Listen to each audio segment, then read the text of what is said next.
Guys, good morning. Guys, today is Tuesday, last week of the month.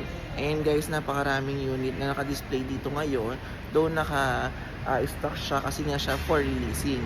So guys, ipapakita ko lang sa inyo yung mga unit na nandito.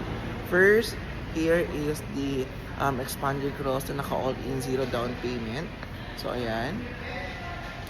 And free 1 month amortizations. Next one is Expander GLX automatic. Yan.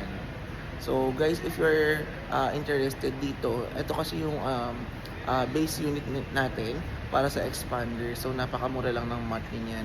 And of course, meron din tayo ditong L300 dual aircon exceed na naka all in zero down payment with free 2 months amortizations. So guys, if you are interested, please message me sa aking contact number 0917-165-4848. Thank you!